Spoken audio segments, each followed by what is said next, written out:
What if I told you? The Duke and Duchess of Sussex may be returning to the very palace that's now preparing to erase their titles from history. No fanfare, no public welcome, just a cold, looming verdict, and a flight back to the UK under cover of silence. This isn't a royal homecoming. This is damage control. Before we continue, please hit the like button, subscribe to the channel, and turn on the notification bell for updates. Because behind the headlines, behind the staged smiles and curated interviews, a reckoning has been brewing. One that neither Harry nor Meghan ever thought would explode this soon. But here it is. And this time, it's not whispers from tabloids or sources close to the couple. It's Parliament. It's the King. It's the House of Lords. It's real. So why now? Why? After 4 years of drama, betrayal, and bombshell interviews, has Buckingham Palace finally moved to strip the Sussexes of their royal titles? Why are Harry and Meghan scrambling to return to the UK on such short notice? Why is the palace holding high-level meetings with constitutional lawyers and royal advisors? And most disturbingly, what was in the letter hand-delivered to King Charles just days before Harry boarded that flight? You think you know this story, but you don't. Because the truth is darker, more personal, and it threatens to fracture what little remains of the monarchy's already fragile image. And as for Harry, the boy who once walked behind his mother's coffin in front of the world is now walking into a different kind of funeral, his own royal identity. But we're getting ahead of ourselves. Let's rewind. Let's go back to the moment this all began, when a single phone call ripped through Montecito like a thunderclap. Let's unpack the political games playing out behind the palace walls, the betrayal brewing between two royal brothers, and Meghan Markle's desperate media maneuver to rewrite the narrative before the crown writes it for her. Because this isn't just about royal titles.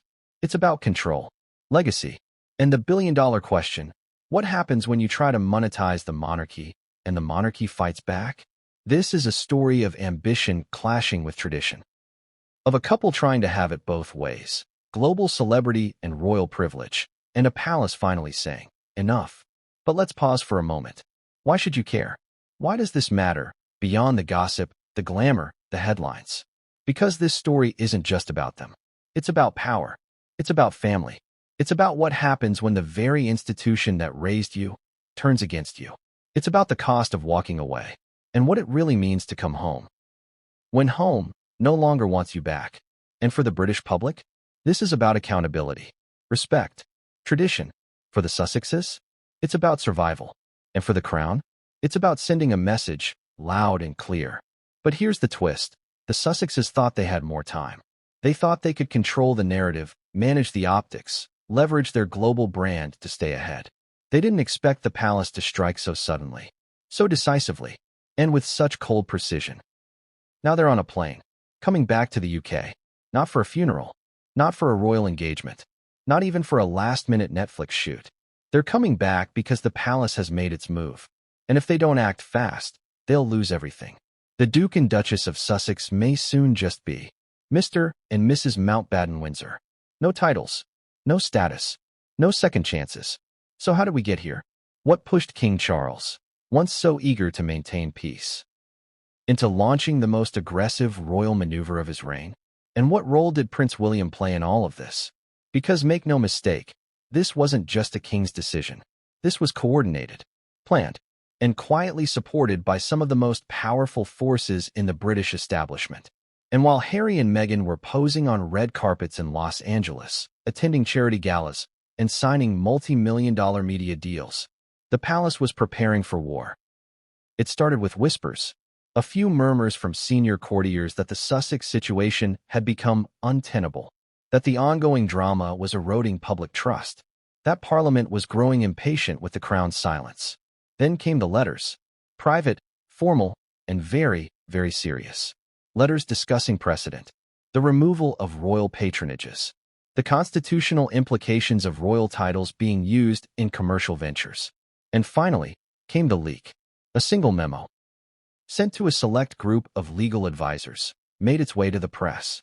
And just like that, the speculation erupted. Is King Charles about to strip Harry and Meghan of their royal titles? Suddenly, every media outlet in Britain was running with it. Morning shows debated the legality. Piers Morgan exploded with glee. Even staunch monarchists started whispering, "It's about time." But the Sussexes? They were caught completely off guard. Sources close to the couple claim they had no prior warning, that Harry was blindsided, that Meghan felt betrayed by the very institution she once walked away from. And when they received that call, everything changed. But we'll get to the call in a moment. First, we have to understand the stakes. Because this isn't just about whether Harry and Meghan get to keep the Duke and Duchess before their names. It's about everything that comes with those titles. The access, the legitimacy, the historical weight that allows them to command headlines, deals, influence. Strip the titles, and the Sussex brand risks collapse. Their Netflix contracts? Built on royal intrigue. Their speaking fees? Inflated by noble allure. Their global status? Tied directly to the mystique of monarchy. No titles, no mystique. And Meghan knows it, which is why, behind closed doors, her reaction was reportedly volcanic. But what if this was always the plan? What if King Charles was simply waiting? Waiting for the right moment, after the Queen passed, after the coronation, after the public grew tired of the Sussex drama. And now, with his reign in full force and a nation divided, the king may finally be doing what many insiders say he wanted to do years ago. Cut the cord. For good. But it won't be that simple. Because Meghan has allies. Powerful ones. And Harry? He's no longer the wide-eyed boy walking behind Diana's coffin. He's strategic, media-savvy, and more hurt, and more dangerous than ever before. So what happens now? Do they beg for a private meeting? Do they fight back with legal threats and public statements? Or do they accept the inevitable and try to rebrand from scratch? We'll get to all of it. The leaked documents, the furious calls, the unexpected moves from William, and the moment Meghan realized her royal fairy tale was officially over. But first, we need to go back to the moment the phone rang, to the moment Montecito went silent, to the beginning of the end, because one call changed everything. And what came next? Well, no one saw it coming. What do you do when the phone rings and the voice on the other end isn't just from your past, but from a place you thought you'd left behind forever? And more importantly, what if the voice doesn't sound angry, but cold, not vengeful, but final? That was the moment. That was the call. And it hit harder than anything Harry had faced in Montecito. Not because of what was said, but because of who said it and how they said it. It wasn't Charles. It wasn't Camilla. It wasn't even William. It was someone else. Someone who doesn't usually speak directly to Harry unless the stakes are existential. A palace advisor. Senior. Trusted. The kind of person who doesn't pick up the phone unless it's already decided. The kind of person who helped plan the Queen's final public statements. The voice didn't tremble. It didn't stumble. It simply said, "The king would like you in London within 72 hours. You'll want to be here for what's coming." Let that sink in. No pleasantries. No chit-chat. No emotional rope to grab onto. Just a message and a deadline. Now, pause for a second and put yourself in Harry's shoes. You've just spent the past year pivoting toward impact storytelling. You've done red carpets, Netflix premieres, motivational summits. You're trying to project peace, control, independence, and then boom. A royal bomb drops on your living room floor. And the timing? Almost cinematic. Because just 3 days prior, rumors had begun swirling about a secret briefing between Charles and top constitutional experts. At the time, it felt like background noise, yet another cycle of tabloid speculation. But this call? This was no rumor. This was real. And it meant something had already been set in motion. So what did Harry do? He froze. According to sources close to the Sussex household, the first thing Harry did was hang up the phone. Not out of disrespect, out of disbelief. Then he walked outside. Alone. No phone. No security. No Meghan. He sat on a stone bench overlooking the Santa Barbara Hills. Just breathing. Processing. Remember, this isn't just a press crisis. It's a personal implosion. Because behind the glitz, Harry is still a son. Still a brother. Still a man who thought leaving would mean peace, not punishment. So why now? Why this moment? According to insiders, this wasn't spontaneous. The palace had been building toward this since early autumn. Behind the scenes, discussions had reignited after the release of Omid Scobie's latest royal tell-all, filled with insider barbs that, while unofficial, were widely believed to be sanctioned or at least blessed by the Sussex camp. One passage in particular, describing the palace as a rotting institution clinging to outdated values, struck a nerve with key figures at Clarence House. The Queen was gone, the gloves were off, and Charles, still trying to shape his legacy, decided, enough. But it wasn't just the book. There was a build-up. Remember Meghan's recent podcast hinting that titles mean nothing without character? Or Harry's subtle jabs at the institution during his UN speech on Mandela Day? Alone, minor jabs. But together, a pattern. And the Crown was tired of patterns. So after Harry took his quiet moment outside, he walked back in and told Meghan, "Now, let's be honest here. That conversation didn't go smoothly. How could it? This wasn't just a royal situation. This was their entire brand being threatened. The titles, the connection, the golden thread between monarchy and marketability, suddenly in jeopardy." And Meghan? She understood that immediately. One source familiar with the couple's PR team described her reaction as visibly shaken, unusually quiet. Not because she was afraid of the palace, because she wasn't expecting this move so soon. She thought they still had time. Time to rebuild favor. Time to pivot the narrative. Time to reinforce impact, compassion, grace. But the king had stopped waiting. And so, in a flurry of motion, the couple activated their crisis protocol. Phones came out. Staff were summoned. Flight options were reviewed. Advisors looped in. Meghan's first question? Do we go together, or does he go first? That question tells you everything. It wasn't just about logistics. It was about optics. Because every move they make is watched. Every photo analyzed. Every absence scrutinized. If they arrive together, it signals unity. If Harry goes alone, it suggests division, or worse, shame. But let's backtrack for a second. Because while Montecito was unraveling into strategy sessions and PR war rooms, the palace? Silent. No press statement. No leaks. No emotion. Just one cold call. And then nothing. And that silence spoke volumes. It meant one thing. They didn't need to leak. They didn't need to spin. Because the machine had already been set in motion. And it was about to roll over everything in its path, including the Sussexes. But here's where things get even more twisted.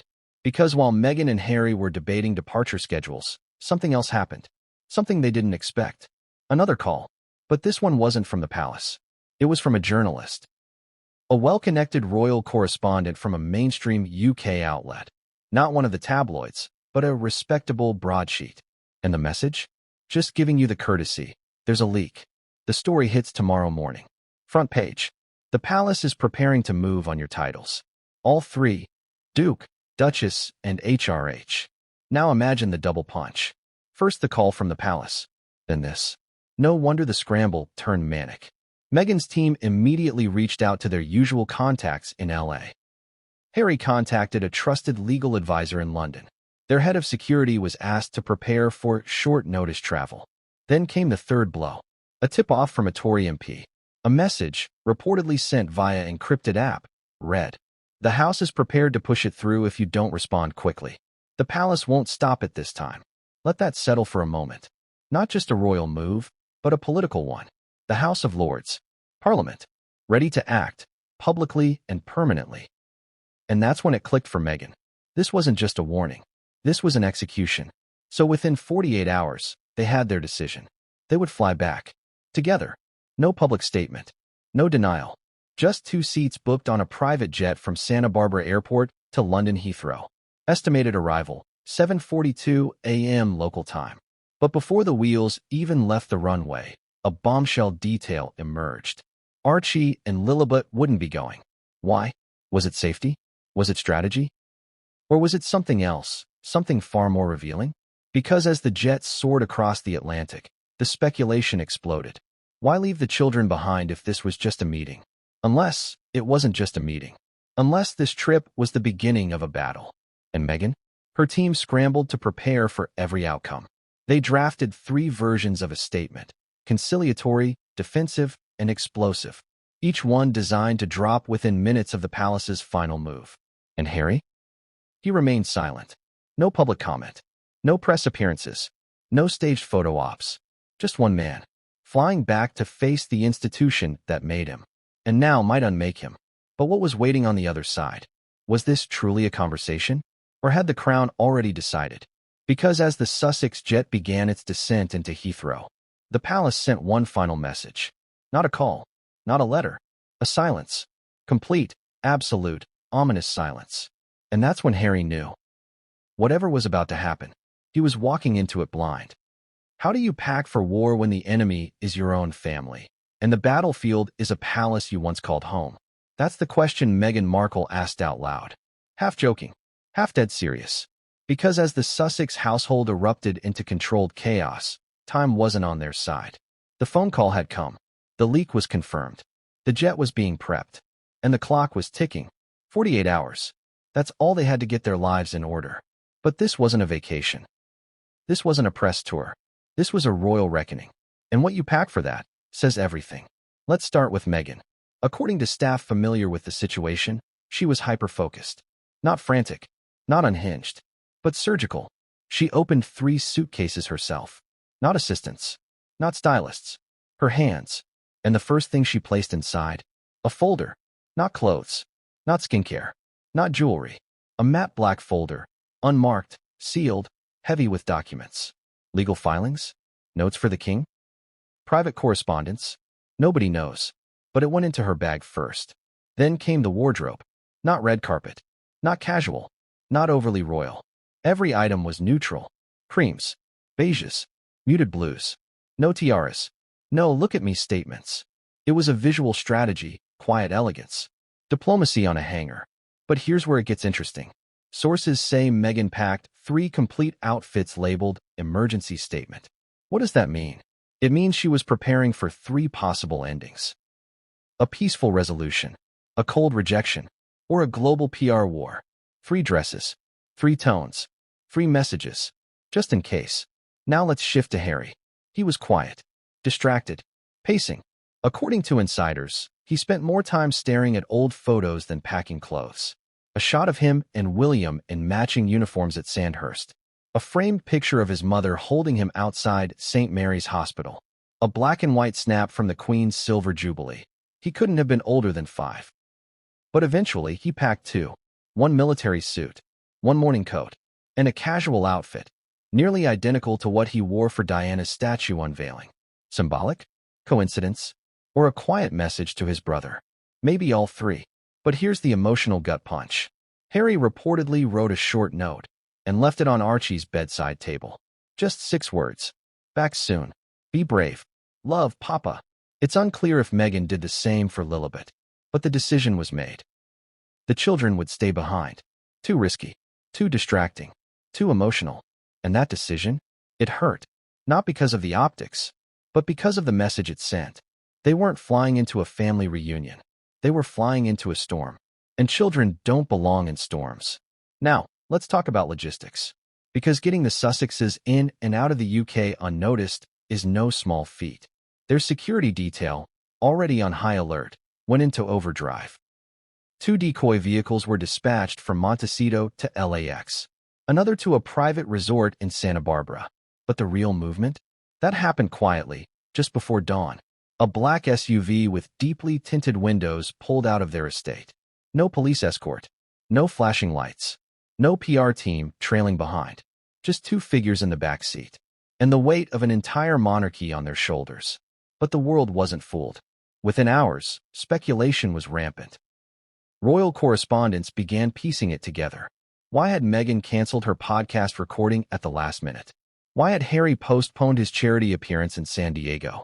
Why was a private jet filed for direct UK access under an alias used only once before? During the Queen's funeral? Something was happening, and the public could smell it. But inside that jet? Silence. According to leaked flight crew chatter, the couple barely spoke to each other for the first hour. Harry reportedly stared out the window, eyes fixed on nothing. Meghan typed feverishly on her iPad, reviewing notes, statements, preparing for every possible question.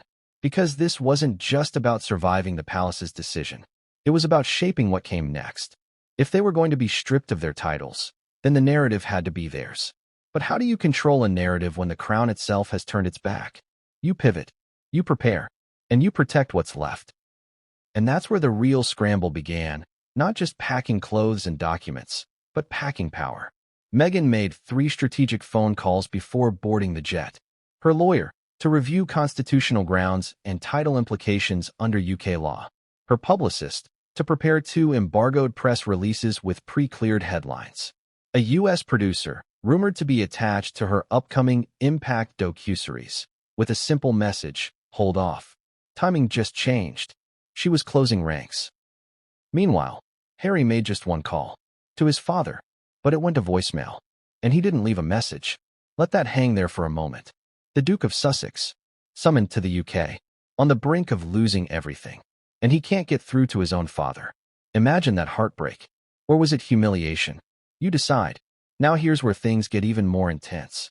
Just hours before landing, their jet received a soft advisory. Paparazzi already positioned. Expect press at Terminal 3. Alternate route being secured. Who tipped them off? No one knows. But someone wanted the world to see the Sussexes arrive. Not triumphant. Not glowing. But tired. Pressured. Exposed. The photos would tell a story. And depending on what happened next, they'd either tell one of Grace under fire, or of 2 ex-royals on the edge. But just when you think the pressure couldn't get higher, it did. Because as the jet prepared to descend over London, Meghan received a text. Just 3 words. From an undisclosed contact known to be close to a prominent royal journalist. It simply read, "They're moving fast." Now what does that mean? According to insiders, the palace, fearing the Sussexes would try to hijack the story with a sympathetic press blitz, was preparing to leak the title revocation plan early. Get ahead of the couple. Control the tone. Frame the move as constitutional necessity, not personal retaliation. And for Meghan, that changed everything. Because now, it wasn't just about reacting. It was about racing. Who could get the story out first? Who could control the headlines? Who would own the narrative? And just as the wheels touched down on the tarmac, one final piece of intelligence reached their inner circle. Not a press leak, not a royal update, but something deeper. A document, passed through unofficial channels. A draft of a speech, marked confidential. No signature, no palace letterhead, but clear as day. While we respect the personal choices of the Duke and Duchess, the Crown must preserve the integrity of its institutions. As such, His Majesty will no longer recognize the titles bestowed upon them in 2018. And the kicker? It was dated for next week. Which meant this wasn't a discussion. This was a done deal. So why summon them back? For courtesy? For optics? Or to offer a deal before the axe fell? Harry and Meghan didn't know. But the moment their jet door opened, they both looked at each other. And something unspoken passed between them. A glance that said, "This is it." And as they stepped off the plane, faces composed, postures rigid, eyes locked forward, one thing was clear. They weren't in control anymore. They were in enemy territory. And the palace was already 3 moves ahead. How do you fight a war when the other side has already declared victory and didn't even tell you? Because that's exactly what Harry and Meghan walked into. Not a negotiation, not a dialogue, but a carefully choreographed ambush. Polished, professional, painful. This wasn't the palace of the 1990s, leaking to tabloids and hoping for the best. No, this was the new monarchy, strategic, streamlined, and quietly ruthless. And by the time Harry and Meghan's plane wheels kissed the tarmac at Heathrow, the decision had already been made. They just didn't know it yet. Let's rewind 48 hours. While the Sussexes were scrambling in Montecito, the palace was moving with military precision. On the outside, Buckingham Palace was serene. Guards marched. Tourists snapped photos. The fountains danced in late autumn sunlight. But inside, a storm was brewing. Meetings were held behind doors that haven't seen this much tension since the days of the Queen's Annus Horribilis. Participants included Sir Clive Alderton, the King's private secretary, the Lord Chamberlain, key legal advisors from the Crown Office, a senior constitutional law expert reportedly brought in from Cambridge, and of course, King Charles himself. This wasn't casual. This wasn't symbolic. This was operational. Because the decision to strip a member of their titles, especially one born into the monarchy, is not made lightly. It requires more than just a family feud. It requires legal clarity, public backing, and a bulletproof narrative. So what triggered it? 3 things.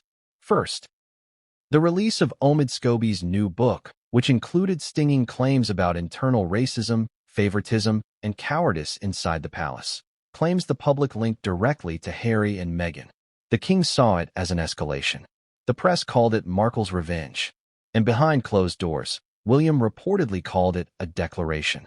Second, a leak from Netflix insiders confirmed that the Sussexes were developing a new documentary series with dramatic reenactments, one of which allegedly portrayed Diana begging the monarchy to let Harry be free. The optics? Disastrous. The backlash? Immediate. The family's patience? Gone. Third, Parliament had begun whispering, again. A small but growing group of MPs had raised concerns that the continued use of royal titles by the Sussexes was eroding the dignity of the crown and sending the wrong message about accountability. And when Parliament gets involved, the palace listens. Fast. So the king convened the meeting. It wasn't loud. It wasn't emotional. It was clinical. One attendee described the tone as like closing a bank account, not burying a child. Documents were reviewed. Scenarios laid out. Timelines proposed. And then came the pivot point. A proposed statement drafted by a team of veteran palace speechwriters. Short, cold, final. The Duke and Duchess of Sussex will no longer retain their royal titles. This decision reflects the wishes of His Majesty the King and has been made with constitutional guidance. No mention of love. No sentiment. No, they remain beloved members of the family. Just the surgical blade of protocol. But here's where the brutality deepens. Because even before the Sussexes were informed, the palace had already taken steps. Legal groundwork had been quietly laid. Staff briefings scheduled. Social media teams were told to prepare coordinated updates across all royal channels. And most chilling? A full press rollout was drawn up, complete with exclusive interviews, background briefings, and pre-cleared quotes from unnamed royal sources. It was a done deal. The Sussexes just hadn't gotten the memo. Now, let's talk about William. Because while Charles was orchestrating the machinery of monarchy, it was William who reportedly pushed hardest for finality. One insider claimed William said, behind closed doors, "You don't get to torch the house and keep the title deed." That line, it spread through the palace like wildfire. Even senior courtiers, once hesitant to take sides, began to rally behind the Prince of Wales. This was about more than Harry and Meghan. This was about credibility, legacy, and drawing a line in the sand. Because the royal family had survived abdications, affairs, scandals. But this was the first time a royal couple had gone global with their grievances and kept the royal branding while doing it. Enough was enough. But here's the cruel twist. While all this was unfolding, Harry and Meghan were in the air, hours away from British soil, unaware that by the time they landed, they'd already lost the battle. No one called them. No one warned them. Because the palace had decided, courtesy was no longer required. And that silence? It wasn't accidental. It was strategy. Let them walk into the lion's den unarmed. Let the press capture their arrival. Let the world see them return without knowing they'd already been cast out. Now ask yourself, how would you feel, knowing that your family, your blood, had plotted your public downfall with clockwork precision? No drama, no shouting, just a cold, royal guillotine. But it didn't end there. Because while Harry and Meghan's jet was refueling on the outskirts of London, a royal aide quietly walked into the king's study. He carried a slim black binder. Inside, the official speech draft, legal documentation, and a pre-scheduled press release, marked hold until final confirmation. Charles read it, nodded, and said nothing, not even to Camilla, who sat nearby in silence. He simply signed the back page with his monogram. The binder was closed. The order was set. And just like that, the titles were dead. All that remained was the timing of the announcement. But the truly brutal part? Harry and Meghan were scheduled for a private audience with the king the following morning. They still believed they were coming to negotiate, to make their case, to plead for nuance, to propose a new arrangement. They had no idea the decision had already been rubber-stamped. They were stepping into a room with no oxygen. And the palace was already preparing the press strategy for after the meeting. So why even invite them? Optics, symbolism, control. The monarchy had to appear fair, measured, regretful, but resolute. And in that room, the king would play his final hand. Not as a father, not as a grandfather, but as sovereign. Because once the meeting was over, the statement would go live. And everything, titles, style, status, would be gone. Just like that. No drama. No fight. Just the end of an era. But as we'll soon discover, Harry wasn't planning to go quietly. And Meghan? She had a card up her sleeve no one saw coming. Because while the palace was preparing for silence, the Sussexes were preparing for war.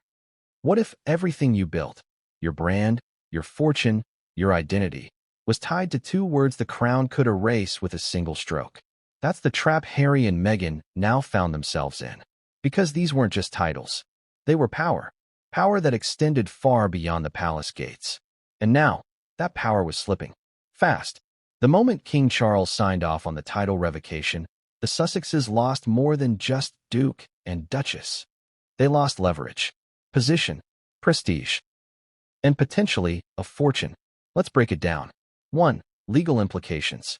Contrary to public belief, royal titles, especially peerage titles like Duke of Sussex, aren't simply symbolic. They're legal instruments, issued by the crown and recognized by the government. And once stripped, that revocation is final. No court appeal, no arbitration, just history rewritten. Now technically, under UK law, only Parliament can fully revoke a peerage. But here's the catch. If the crown requests that revocation and Parliament doesn't oppose it, it's a done deal. And guess what? With rising pressure on the monarchy to modernize and growing public fatigue with the Sussex drama, nobody in Westminster is eager to fight for Harry and Meghan right now. Not even the ones who once defended them. So legally, they're cornered. But it goes deeper than legality. Because the HRH styles, Her Royal Highness, were already in question post-Megxit. Now, they're off the table completely. Sources confirm that the palace's internal strategy includes full removal of HRH from all formal communications, historical references, and even archived event listings. In plain English, the monarchy is scrubbing them out. 2. Symbolic fallout. This is where it gets emotional. Because for Harry, this isn't just paperwork. This is identity. He was born into the House of Windsor. He served the crown in war. He stood on countless palace balconies waving to crowds as His Royal Highness. Now, he's just Harry. And while that may sound noble, even poetic, it's also devastating. To lose your titles is to lose your place. You're no longer a representative of the institution. You're an outsider, a memory. And for Meghan, it's even more complicated. Because while Harry was royal, Meghan became royal. Her entire public transformation was built around those titles. Think about it. The Oprah interview wasn't Harry and Meghan. It was the Duke and Duchess of Sussex break their silence. The Netflix deal? Framed around royal insight. The Archetypes podcast? Branded with subtle regal aesthetics. Even her now-paused political ambitions were buoyed by the allure of duchesshood. Strip that away, and what remains? A former actress. A former duchess. A woman now caught between Hollywood rejection and royal exile. And you'd better believe Meghan knows that. Which is why, sources say, her team has been in overdrive preparing for rebranding. Alternate titles. New messaging. Reintroduction to the public under a different lens. One proposal? Go back to Meghan Markle fully. Another? Emphasize her maiden name in future ventures. Think, the Markle Initiative, Markle Media. But here's the problem. None of that carries the same weight. And Meghan's biggest asset was never just her fame. It was her proximity to the monarchy. Now that proximity is gone. And with it, the golden halo. 3. Financial shockwaves. Let's talk numbers. The Sussexes' post-royal empire is estimated to be worth tens of millions. Spotify, Netflix, book deals, speaking gigs. But a significant chunk of that value is based on perception. Their perceived insider status. Their never-before-seen royal perspective. The intrigue of a prince and princess forging a new life. Remove the royal status, and the intrigue dims. Let's start with Netflix. Their landmark $100 million deal was secured under the impression that the Sussexes were still tied, albeit loosely, to royal life. But now, insiders claim Netflix is re-evaluating future projects, especially since Harry and Meghan has already aired, and future content is unlikely to generate the same level of explosive anticipation without the royal connection. Spotify? Gone. Cancelled. Quietly pulled. And after only one season. Speaking gigs? Still valuable, but less so. Preliminary data from a major speaker bureau suggests their per-appearance value could drop by up to 40% without official royal titles. Because while Prince Harry, Duke of Sussex, commands elite attention, Harry Mountbatten-Windsor does not. Even book sales, yes, Spare sold millions. But would a sequel land the same punch if the author no longer bore a royal name? Probably not. And here's the financial gut punch. Merchandising rights. The couple reportedly explored trademarking various Sussex brand elements, from wellness products to children's books to digital content. But without the titles, that trademark landscape becomes murky. You can't trademark royal if you're not recognized by the monarchy. And with the crown likely to protect its brand, as it did with Prince Andrew's failed attempts post-scandal, legal teams are already preparing to contest any Sussex-related commercial usage. It's a trap, a title trap. Because when you walk away from the palace, but build your empire on palace prestige, you're only one decree away from collapse. Now here's where things take a more personal turn. Because this wasn't just an attack on finances or formality. It was surgical. Every detail planned to unwind the Sussex identity. Let's review what's being stripped or reassessed. Titles: Duke, Duchess. HRH styles. Royal patronages, many already lost in 2020, but now permanent. Formal listing in court circulars. Royal precedents at UK state events, i.e. they go to the back, if invited at all. In essence, they're being institutionally erased. But that's not all. Sources say the Crown is also lobbying to have foreign governments update how they reference the couple in diplomatic materials. That means no Duke and Duchess of Sussex at summits, no royal designation in UN documentation, no elevated status at Commonwealth-related events. It's like watching a brand go into liquidation. And for two people who have fought so hard to control their narrative, this may be the most devastating blow yet. But don't count them out just yet. Because Meghan is nothing if not a strategist. And Harry? He's no longer the naive second son. They know the palace has cornered them, and they're already planning their next move. Meghan's inner circle is reportedly floating a major public sit-down, bigger than Oprah, possibly with a global broadcaster. Possibly a documentary special that flips the narrative, stripped, our side of the story. A dramatic, emotional, and controversial final swing at the monarchy before they pivot to a new chapter. And Harry?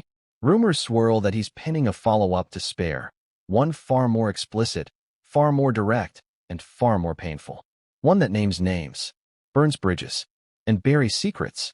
Because if the monarchy wants to cut him out of the past, he might just try to rewrite it. But that's all speculation. What we do know is this. The palace moved first. Quiet. Brutal, calculated. And the trap? It's closing. Tight. But just when it seems like it's all over, a new leak erupts. And it's not from Harry. Not from Meghan. Not from the palace. It's from someone deep inside the royal household. And what they reveal could shift the balance of power again. What happens when the brother you once trusted with your darkest secrets becomes the man holding the sword over your royal identity? For Prince Harry, that's no longer a hypothetical. It's real. And it's raw. Because according to palace insiders, the push to formally strip Harry and Meghan of their titles didn't originate from King Charles. It didn't come from Camilla, not even from senior advisors. It came from William. Yes, Prince William, the future king, the older brother, the man who once told Harry, "Whatever happens, we're blood." Now, he's the one drawing the final line, and he's drawing it in permanent ink. But here's the twist. This wasn't done out of vengeance, or spite, or jealousy. It was done, at least in William's mind, to protect the institution, to protect the crown. Because from William's point of view, Harry didn't just leave the royal family. He's been trying to burn it down ever since. Let's rewind to the turning point. It wasn't the Oprah interview. It wasn't Spare. It wasn't even the Netflix series. It was the quiet meetings after Queen Elizabeth's death. The ones the public never saw. The ones that never made headlines. According to multiple sources, after Her Majesty's passing, Charles, William, and a select few advisors held a series of private conversations about the future of the monarchy, what it should look like, how it should evolve, and who still had a place in it. And William? He was firm. We can't afford to keep one foot in and one foot out. Either you serve the crown, or you serve yourself. No more gray zones. No more hybrid royals. No more dukes on Netflix. Charles, always the peacemaker, wanted to wait. But William? He was done waiting. Especially after the release of Spare. Because that book wasn't just a memoir. It was a bomb. And William was ground zero. The allegations were brutal. That William physically shoved Harry during an argument about Meghan. That he belittled Harry's mental health. That he was complicit in leaking to the press. Whether those claims were exaggerated or true, one thing was certain. William was furious. And more than that, he felt betrayed. Because behind the royal masks, these are still brothers. Still sons. Still human. And William, for all his public poise, was seething inside. Especially about how Harry had dragged Kate into the drama. According to one friend of the Princess of Wales, she's never seen him this angry. Not even after the Oprah interview. And that anger? It didn't fade. It focused. Into a mission. Into a stand. And into a series of late-night strategy sessions with his father and their most trusted advisors. In one now infamous meeting at Clarence House, William reportedly slammed a folder down on the table and said, "This isn't sustainable. The monarchy can't be used as a backdrop for content." He wasn't wrong.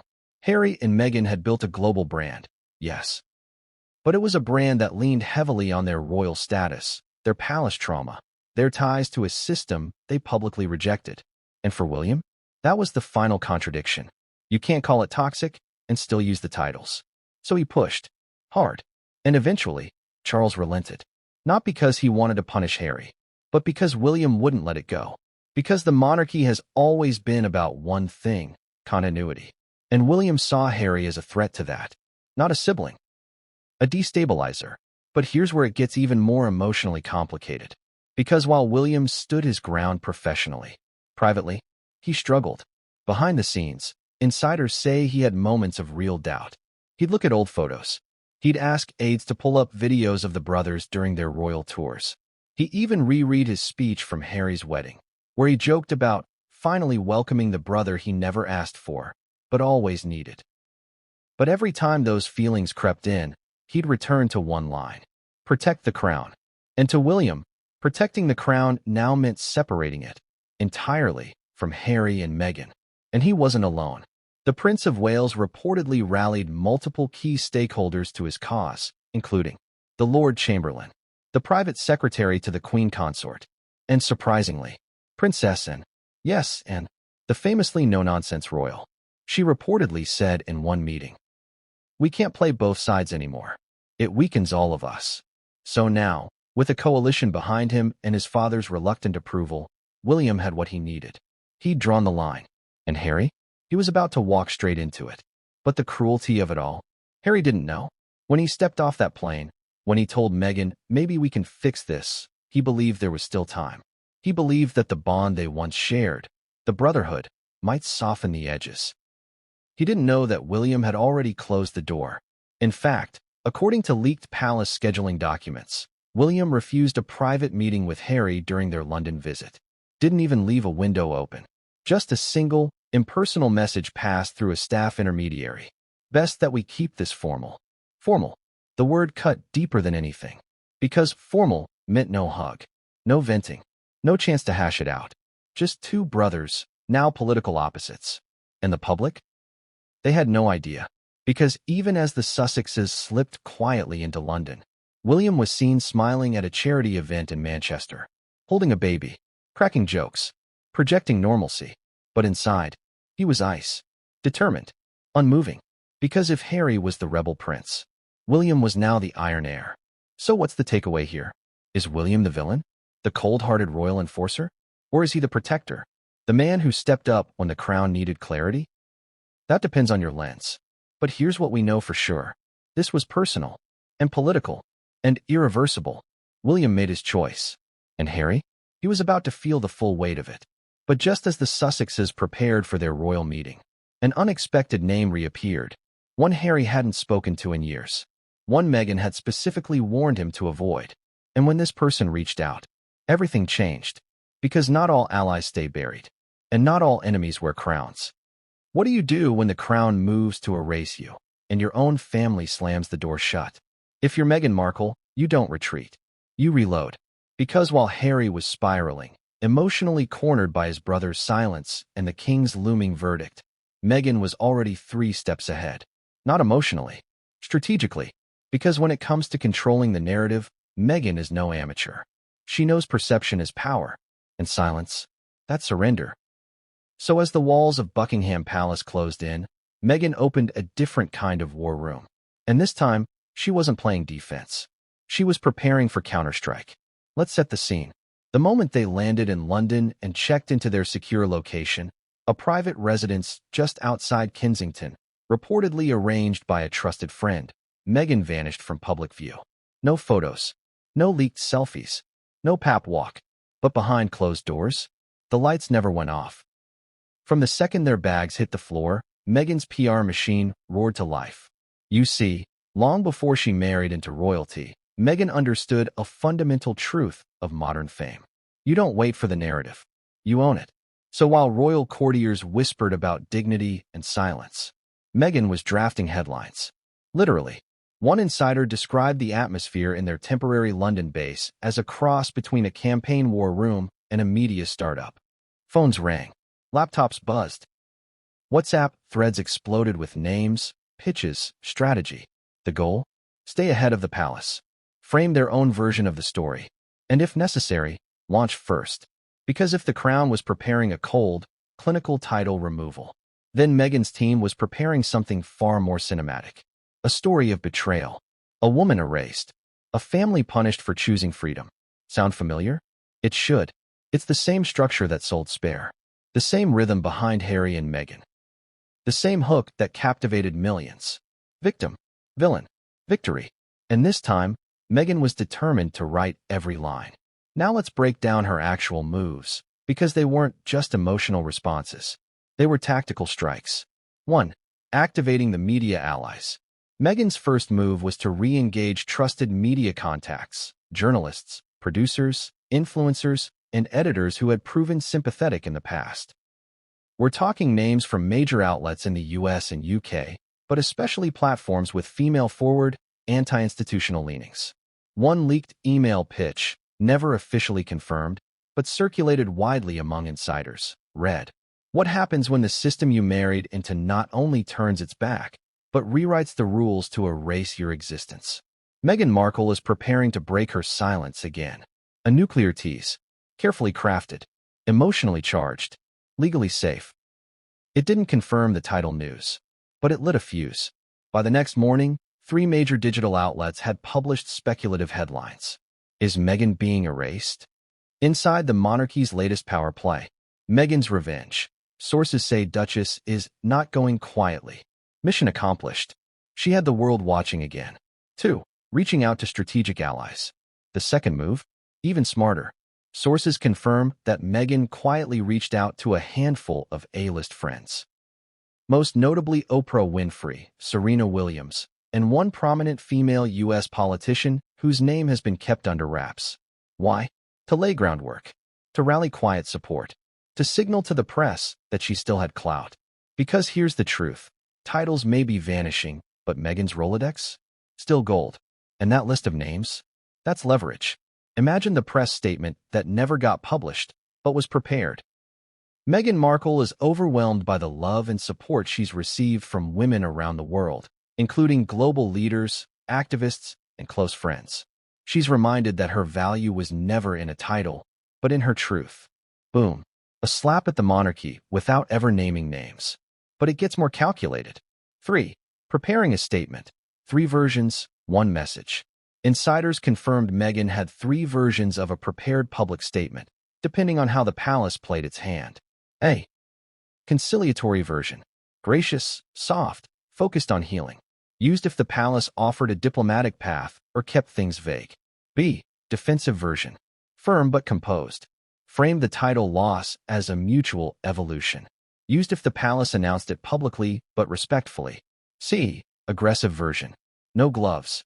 Focused on systemic exclusion, institutional bullying, and the ongoing weaponization of tradition to silence women of color. Used if the palace's announcement was cold or humiliating. And here's the kicker. All 3 versions were cleared by Meghan's U.S. legal team in advance. She wasn't just planning a reaction. She was preparing an offensive. Because in the world of media and monarchy, the first impression sticks. And Meghan had no intention of letting the palace make it for her. 4. Blocking the isolation narrative. This one is subtle, but brilliant. Meghan's team worked overtime to ensure press didn't run the Meghan left alone in London angle. Instead, they planted stories emphasizing Meghan and Harry's united front, her role as Harry's rock, their shared commitment to their children and shared values. The subtext? This wasn't Harry's crisis. This was their crisis. And she was standing by his side, not sulking in the background. Why does this matter? Because in the past, the palace and some media allies painted Meghan as the wedge, the whisperer, the manipulator behind the scenes. This time, she flipped it. She wasn't the problem. She was the partner. And every outlet that printed that framing? A win. But wait, there's more. 5. Setting the stage for a bigger reveal. Meghan knows something critical. The monarchy plays the long game. But the media? It craves a climax. So while the palace operated in silence, Meghan's team began floating something bigger. Something global. A televised interview. Not with Oprah yet. Not with Anderson Cooper. But someone new. Someone neutral, polished, international. A journalist who could frame the story as political, not personal. Because once the palace strips the titles, the Sussexes become something new. Exiles. And in the public imagination, exiles get a platform. They get a redemption arc. They get the mic. Insiders say Meghan's team was already reviewing production offers from multiple networks, some tied to streamers, some traditional. The concept? The final conversation, what we gave up, and why. No screaming. No blame. Just control. Meghan knows. If you tell your story softly enough, it sounds like truth. Even if it's your version. 6. The unexpected text. But just as Meghan's PR machine hit full throttle, a message came through that shook everything. A name neither she nor Harry had spoken in over 2 years. A contact they'd specifically told their teams to block. A figure from Meghan's former royal inner circle. The message? You're not the only one they're coming for. I have documents. And I'm ready to talk. Who is it? A disgruntled former aide? A friend turned foe turned whistleblower? A royal who's finally fed up with the palace machine? We'll get to that later. But the implications? Massive. Because now Meghan wasn't just preparing for PR war. She had an insider.